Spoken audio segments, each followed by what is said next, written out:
दोस्तों स्वागत है एक बार फिर से नए वीडियो में आप सभी का।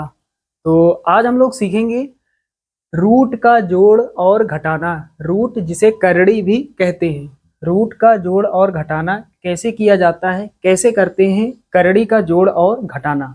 बहुत सारे बच्चे ऐसे हैं जिनको रूट वाला जोड़ और घटाना नहीं आता है, तो आज अच्छे से सीख जाएंगे कि कैसे किया जाता है रूट का जोड़ और घटाओ। तो यहाँ पर देख पा रहे हैं सबसे पहले रूट का जोड़। तो जोड़ के हमने 1 2 3 4 5 6 सवाल लिखे हुए हैं। उसके बाद रूट का घटाओ 1 2 3 4 चार सवाल यहाँ पर रूट का घटाव के हमने लिखे हैं। तो चलिए दोस्तों शुरुआत करते हैं। सबसे पहले पहला सवाल यहाँ लिख लेते हैं। तो पहला सवाल हमने लिख लिया है। 5√2 में जोड़ना है 3√2। कैसे जोड़ेंगे? बहुत ही आसान है। सबसे पहले यहाँ पर हमें एक चीज देखना होता है। हमें ये देखना होता है रूट के अंदर, करड़ी के अंदर संख्याएं बिल्कुल एक जैसी हैं या नहीं। यहाँ पर देख पा रहे हैं, यहाँ रूट लगा हुआ है, यहाँ रूट लगा हुआ है। हमें रूट के अंदर वाली संख्या को देखना है। रूट के अंदर यहाँ पर संख्या 2 है और यहाँ पर रूट के अंदर संख्या 2 है, मतलब रूट वाली संख्याएं बिल्कुल सेम है। इसका मतलब इस सवाल को जोड़ सकते हैं।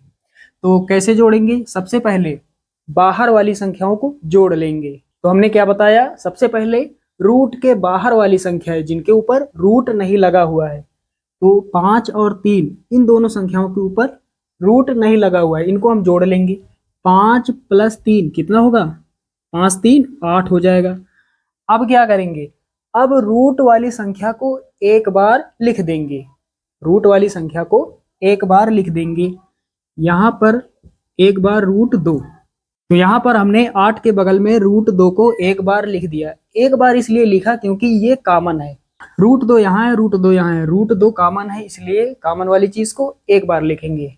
तो हमारा आंसर आ चुका है। यहाँ पर 5√2 में यदि हम जोड़े 3√2 कितना हो जाएगा? 8√2। तो ये आपको अच्छे से समझ में आ गया होगा। हमें क्या देखना है? हमें रूट के अंदर वाली संख्याओं को देखना है एक जैसी हैं या नहीं। चलिए अब सवाल नंबर 2। दोस्तों दूसरा सवाल क्या है? 6√3 में जोड़ना है 3√3।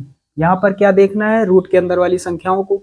रूट के अंदर यहाँ पर 3 है, यहाँ पर रूट के अंदर 3 है। ये सवाल जुड़ सकता है, इसे हम जोड़ सकते हैं। क्या करेंगे? वही नियम। सबसे पहले बाहर वाली संख्याओं को जोड़ लेंगे। 6 + 3 कितना हो जाएगा? 6 3 9 हो जाएगा। उसके बाद क्या करेंगे? रूट वाली संख्या को एक बार।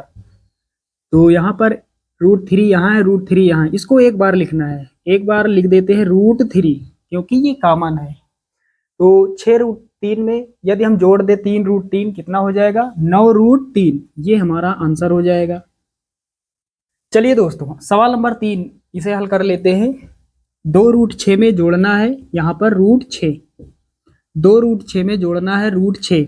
आगे यहाँ पर कुछ नहीं, यहाँ पर रूट के बाहर कोई संख्या नहीं, कोई अंक नहीं, तो एक मान सकते हैं। एक हर संख्या का गुणांक होता है।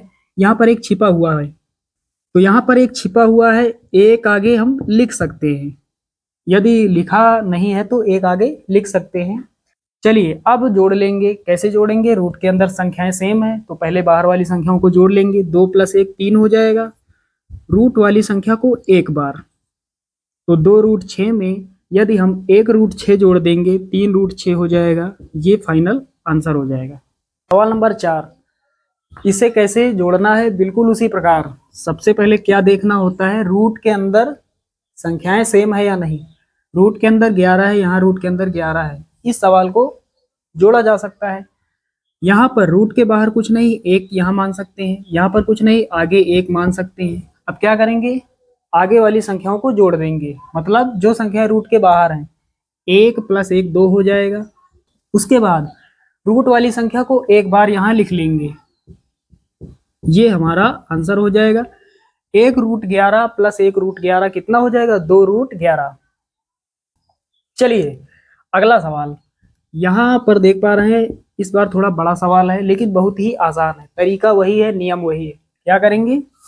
सबसे पहले रूट के अंदर वाली संख्याओं को देखेंगे एक ही प्रकार की है या नहीं। रूट के अंदर 2 है, रूट के अंदर 2 है, रूट के अंदर 2 है। इस सवाल को जोड़ सकते हैं। क्या करेंगे?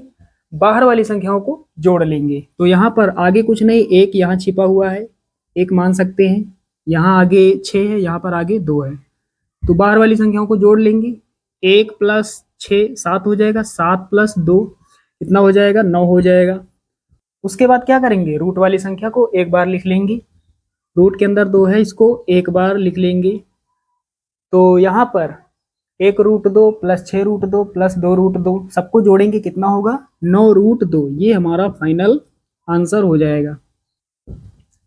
चलिए दोस्तों, लास्ट और अंतिम सवाल यहाँ पर लिखा हुआ है √6 + 2√5। बहुत ही आसान है इसे हल करना। सबसे पहले हमें देखना क्या होता है, रूट के अंदर वाली संख्याओं को। रूट के अंदर यहाँ 6 है, यहाँ रूट के अंदर 5 है। यहाँ पर ये दोनों संख्याएं, मतलब रूट के अंदर वाली संख्याएं यहाँ पर डज नॉट इक्वल, मतलब बराबर नहीं है, इसलिए इस सवाल को हम नहीं जोड़ सकते, इसे जोड़ा नहीं जा सकता है। तो हमारा आंसर क्या हो जाएगा, यही हमारा आंसर हो जाएगा, ये हल नहीं होगा। उम्मीद करता हूँ कि रूट वाला जोड़ आप सभी लोग अच्छे से सीख गए होंगे। चलिए अब हम लोग सीखते हैं रूट का घटाव। पहला सवाल हमने लिख लिया है, 6√2 में घटाना है 4√2। कैसे घटाएंगे, बहुत ही आसान है। यहाँ पर भी हमें रूट के अंदर वाली संख्याओं को देखना है। तो यहाँ पर देख पा रहे हैं रूट के अंदर 2 है, यहाँ रूट के अंदर 2 है। इसको हल कर सकते हैं, ये सवाल घट जाएगा, हल हो जाएगा। तो क्या करेंगे, बाहर वाली संख्याओं को घटाना है। जोड़ में हमें क्या करना होता है, रूट के बाहर वाली संख्याओं को जोड़ देना होता है, लेकिन यहाँ पर हम लोग घटाना सीख रहे हैं, तो यहाँ पर घटा देना है। तो यहाँ घटा देंगे, 6 में घटा देंगे 4, 2 बचेगा। उसके बाद रूट वाली संख्या को एक बार लिख लेंगे, रूट के अंदर 2 एक बार हमने लिख लिया है, ये हमारा आंसर हो जाएगा। 6√2 में यदि हम घटा दें 4√2 कितना बचेगा, 2√2। तो यहाँ पर आप सभी लोग अच्छे से समझ गए होंगे। चलिए अब सवाल नंबर 2। तो अगला सवाल क्या है, 3√5 में घटाना है 2√5। बहुत ही आसान है। यहाँ पर रूट के अंदर बिल्कुल सेम संख्याएं हैं, रूट के अंदर 5, रूट के अंदर 5। तो क्या करेंगे, बाहर वाली संख्याओं को घटा देंगे।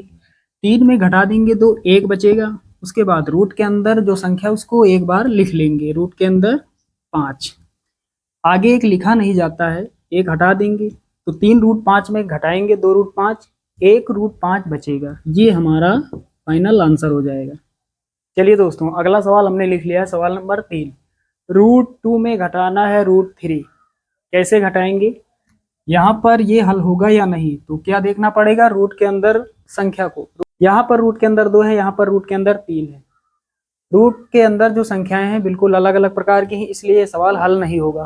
तो साथियों, ये आगे हल नहीं होगा, यही हमारा फाइनल आंसर हो जाएगा। चलिए लास्ट और अंतिम सवाल, यहाँ पर 10√6 में हमें घटाना है 12√6। क्या करेंगे, सबसे पहले देखेंगे रूट के अंदर संख्याएं सेम है या नहीं। रूट के अंदर 6 है, यहाँ पर रूट के अंदर 6 है। इस सवाल को हल कर सकते हैं। तो यहाँ पर बाहर वाली संख्याओं को घटा देंगे। 10 में घटाना है 12, मतलब माइनस वाली संख्या बड़ी है तो माइनस का ही बचेगा, आगे माइनस लगा लेते हैं। उसके बाद बड़ी संख्या में छोटी को घटा लेंगे। 12 में घटा देंगे 10, कितना बचेगा, 2। तो 10 में घटाएंगे 12, माइनस का 2 बचेगा। उसके बाद क्या करेंगे, रूट वाली संख्या को एक बार, रूट के अंदर 6 है, एक बार √6। तो ये हमारा फाइनल आंसर हो जाएगा। 10√6 में घटाएंगे 12√6, कितना बचेगा, माइनस का 2√6।